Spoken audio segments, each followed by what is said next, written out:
So okay. അങ്ങനെയാണെങ്കിൽ മേഘന ഇപ്പം തൊട്ട് മുന്നേ പറഞ്ഞൊരു കാര്യം, ഇത് വേറൊരു കാര്യം കൂടെ കണക്ട് ചെയ്ത് ചോദിക്കാം. മേഘന എപ്പോഴും എല്ലാ കാര്യത്തിലും സീരിയൽ ആണെങ്കിലും ആയിക്കോട്ടെ, അല്ലെങ്കിൽ നേരത്തെ ചെയ്ത അഡ്വർടൈസ്മെന്റ് ആയിക്കോട്ടെ, വർക്കിന്റെ കാര്യത്തിലോ എന്തിൽ പോയി കഴിഞ്ഞാലും എപ്പോഴും ദ ബെസ്റ്റ് വേണമെന്ന് ആഗ്രഹിക്കുന്ന ഒരാളാണ്. എന്ത് ചൂസ് ചെയ്താലും മേഘനയുടെ ഓരോരുത്തരുടെ ഇഷ്ടം ഓരോന്നാണ്. പക്ഷെ മേഘനയുടെ ഇഷ്ടത്തിന് പറ്റിയ ഏറ്റവും ബെസ്റ്റ് എന്ന് മേഘനയ്ക്ക് തോന്നുന്നത് പോയിട്ട് എപ്പോഴും പിക്ക് ചെയ്യാൻ ആഗ്രഹിക്കുന്ന ഒരാളെന്നാണ് എനിക്ക് മനസ്സിലായത്. പക്ഷെ നമ്മുടെ ലൈഫിൽ എവിടേക്കോ നമ്മൾ പിക്ക് ചെയ്യുമ്പോൾ ചില ചില കാര്യങ്ങളിലെല്ലാം തെറ്റ് പറ്റിയേക്കാം. അങ്ങനെ തോന്നിയിട്ടുണ്ടോ? തെറ്റ് പറ്റിയേക്കാം നമ്മുടെ സെലക്ഷനില്, നമ്മുടെ തീരുമാനങ്ങളില്? ഇല്ല ചേച്ചി, നമ്മൾക്ക് ആ സമയത്ത് നമ്മൾക്ക് ദി ബെസ്റ്റ് ആയിരിക്കും നമ്മൾ സെലക്ട് ചെയ്യുക. നമ്മൾക്ക് ഒന്നുമില്ല, നമ്മളുടെ ഏറ്റവും നല്ലൊരു ബെസ്റ്റ് ഫ്രണ്ടിനെ നമ്മൾ സെലക്ട് ചെയ്ത് കൊടുക്കുമ്പോഴത്തേനും നമ്മൾക്ക് ഏറ്റവും ബെസ്റ്റ് അല്ല സെലക്ട് ചെയ്യുക. തീർച്ചയായിട്ടും. അപ്പോൾ നമ്മൾക്ക് സെലക്ട് ചെയ്യുമ്പോൾ അതിലും ബെസ്റ്റ് ആയിട്ടുള്ള കാര്യങ്ങൾ നടക്കണം എന്ന് വിചാരിച്ചിട്ടല്ലേ നമ്മൾ സെലക്ട് ചെയ്യുക. അതൊരിക്കലും തെറ്റെന്ന് ഞാൻ പറയത്തില്ല. ഇപ്പൊ ഈ ഇരിക്കുന്ന മേഘ്ന എന്ന് പറയുന്നത് അതിൽ കൂടെ ഒക്കെ കടന്നു വന്ന ആ ഒരു അതെ, മേ ബി അങ്ങനെ ഒന്നും അറിയാണ്ട് നിന്നിരുന്നെങ്കിൽ ചിലപ്പോ അങ്ങനെ തന്നെ ഞാൻ പോയേനെ. അപ്പം എല്ലാം ഒന്നെങ്കിൽ ഒരു ലെസൺ ആയിരിക്കാം, അതല്ലെങ്കിൽ ഒരു മൊമെന്റ് ആയിരിക്കാം, അല്ലെങ്കിൽ ഒരു മെമ്മറി ആയിരിക്കാം. എന്തുവാണെങ്കിലും അത് ലൈഫിന്റെ ഒരു പാർട്ടല്ലേ ചേച്ചി. അതിനെനിക്ക് മിസ്റ്റേക്ക് എന്ന് പറയാൻ പറ്റില്ല. പക്ഷെ നമുക്ക് ഇതുപോലെ ഇപ്പം എന്തെങ്കിലും ഒരു നമ്മൾ ചെയ്തു പോയി കഴിഞ്ഞപ്പോൾ ബെസ്റ്റ് എന്ന് തന്നെ വിചാരിച്ച് നമ്മളത് സെലക്ട് ചെയ്തു. പക്ഷെ അത് നമ്മൾ പിന്നീടാണ് നമ്മൾ റിയലൈസ് ചെയ്യുക, അയ്യോ ഇതിവിടെ എൻ്റെ സെലക്ഷൻ തെറ്റിപ്പോയി, ഇത് എനിക്ക് ബെസ്റ്റ് ആയിരുന്നില്ല, ഞാൻ അവിടെ കുറച്ചും കൂടെ ആലോചിക്കേണ്ടിയിരുന്നു, ഒന്നും കൂടെ തിങ്ക് ചെയ്തിരുന്നെങ്കിൽ, ഈ ഒരു ഭാഗം ഞാൻ ചിന്തിച്ചില്ലല്ലോ. ഇങ്ങനെ പല പല ചോദ്യങ്ങൾ നമുക്ക് പിന്നീട് ഫേസ് ചെയ്യേണ്ടതായിട്ട് വരും. അത് ആർക്കാണേലും അതെ. അപ്പൊ അങ്ങനത്തെ ഒരു ഇൻസിഡന്റോ, അങ്ങനത്തെ കുറച്ച് മറു ചോദ്യങ്ങളോ, അല്ലെങ്കിൽ അവൾ അങ്ങനത്തെ ഒരു റിഗ്രറ്റ് ചെയ്യേണ്ട ഒരു മൊമെന്റോ, അങ്ങനെ എന്തെങ്കിലും?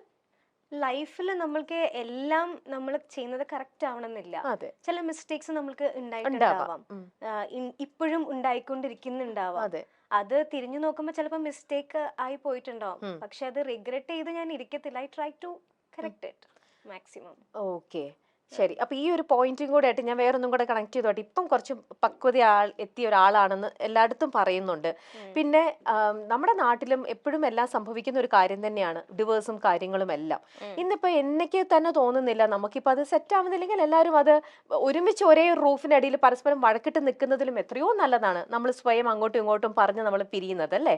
സ്നേഹത്തോടെ പറഞ്ഞ് പിരിയുക. ആൻഡ് ഇറ്റ്സ് വെരി ഒരു കോമൺ ആയിട്ടുള്ള ഒരു കാര്യം തന്നെയാണ്. പിന്നെ പ്രത്യേകിച്ചും സെലിബ്രിറ്റീസ് ആകുമ്പോൾ ഒബ്വിയസ്ലി നമ്മുടെ പബ്ലിക് അതിനെ ഇട്ടിട്ട് കുറച്ച് ജാസ്തി അതിനെക്കുറിച്ച് പറയും എന്നുള്ളത് മാത്രം. എന്നാലും ഞാൻ പേഴ്സണലി ചോദിക്കുന്ന ചോദ്യം ആയതുകൊണ്ട് വേറൊന്നും വിചാരിക്കരുത്. മേഘനയ്ക്ക് താല്പര്യം ഉണ്ടെങ്കിൽ മാത്രം ആൻസർ ചെയ്താൽ മതി. വേറെ ഇന്റർവ്യൂസിലൊന്നും കണ്ടിട്ടുമില്ല, അതുകൊണ്ട് ഞാൻ ചോദിക്കുകയാണ്. ഇങ്ങനെ ഒരു പേഴ്സൺ, ഇതൊക്കെ കുറേ കൂടെ പേഴ്സണൽ ആണ് ഉത്തരങ്ങൾ, ബട്ട് സ്റ്റിൽ ഇങ്ങനെ ഈ ചോദിച്ചുകൊണ്ടിരിക്കുന്ന പബ്ലിക്കിലേക്ക് വേണ്ടിയിട്ട് ഒന്ന് ഇതാക്കാനായിട്ട് എന്തുകൊണ്ടായിരിക്കാം ആ ഒരു തീരുമാനം വേണ്ടാന്ന് വെച്ചത്? കാരണം ഇതിനെപ്പറ്റി പാവം അപ്പുറത്തെ സൈഡിൽ നിൽക്കുന്ന ഡിംപിളും ഒക്കെ ഒരുപാട് ഫേസ് ചെയ്യുന്നുണ്ട്, അല്ലേ? ചോദ്യങ്ങളും മറു ചോദ്യങ്ങളും ഒക്കെ ആയിട്ട്. അപ്പൊ അതിനൊക്കെ ഒരു ഇത് നിർത്താൻ വേണ്ടിയിട്ട് ആ ഒരു ഒരു ഒരു ഡയലോഗ് പോലെ, അല്ലെങ്കിൽ ഒരു സ്റ്റേറ്റ്മെന്റ് ആയിട്ടോ എന്തെങ്കിലും മനസ്സിൽ നിന്ന് എന്തെങ്കിലും ഒന്ന് പറയാൻ പറ്റുമോ? ഇങ്ങനെ കമന്റ്സ് വരുന്നതിനെ പറ്റിയാ ഞാൻ ഒരിക്കലും റെസ്പോണ്ട് ചെയ്തിട്ടില്ല. അതാ ഞാൻ ചോദിക്കണം. ഇങ്ങനെ നമ്മൾ തെന്നിമാറി പോവാതെ, നിങ്ങളുടെ ഇടയിലുള്ള പ്രശ്നങ്ങൾ അത് നിങ്ങൾക്ക് മാത്രമേ മനസ്സിലാവുള്ളൂ, അല്ലെ? മറ്റുള്ളവരുടെ അടുത്ത് പറയുമ്പോൾ എനിക്ക് ശരിയെന്ന് തോന്നുന്നത് ഒരിക്കലും മേഘനയ്ക്ക് ശരിയായിരിക്കില്ല. പക്ഷെ നമ്മൾ എല്ലാവർക്കും എല്ലാവരുടേതായിട്ടുള്ള റീസൺസും കാര്യങ്ങളൊക്കെ ഉണ്ടാവും.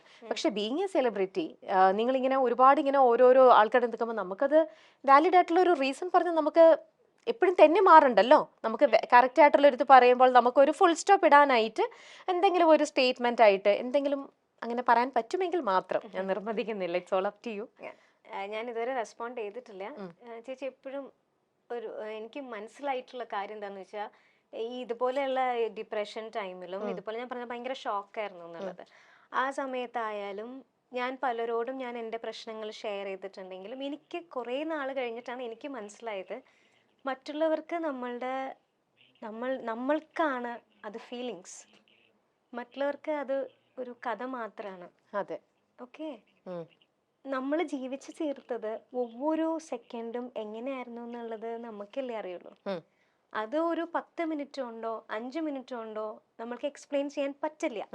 ഇൻ കേസ് അത് എക്സ്പ്ലെയിൻ ചെയ്താൽ പോലും അതൊരു 10% പോലും അത് മനസ്സിലാവില്ല. ഞാൻ പറയുന്നത് എന്താന്ന് മനസ്സിലാവില്ല. Okay, so I decide not to respond. Okay, okay, it's all your decision finally അല്ലേ? ശരി, ഇപ്പോൾ കൂടെ നമ്മുടെ പോകുന്ന ഒരാള്, അത് മമ്മി ആയിക്കോട്ടെ, ഇപ്പൊ കൂടെ പോകുമ്പം അല്ലെങ്കിൽ പിന്നെ മാത്രല്ല ചേച്ചി, ഇതിപ്പോ ഞാൻ ശരി ഞാൻ ശരി താൻ ശരി ഞാൻ ശരി, വാട്ട് ദ പോയിന്റ്? ഓക്കെ, നമ്മൾക്ക് എന്താണോ വിധിച്ചിട്ടുണ്ടായിരുന്നത്, ഇറ്റ്സ് നോട്ട് ഹാപ്പൻഡ്. അതിനുശേഷം പിന്നെ ഞാൻ ശരി താൻ ശരി എന്ന് പറഞ്ഞുകൊണ്ടിരിക്കുന്നതിൽ അതെ, അതെ, എപ്പോഴും എല്ലായിടത്തും അങ്ങനെയാണ്. ഇന്നിപ്പോ ഞാനും ഒരു ഭാര്യയാണ്, എനിക്കും അറിയാം. കാരണം എനിക്ക് ശരിയെന്ന്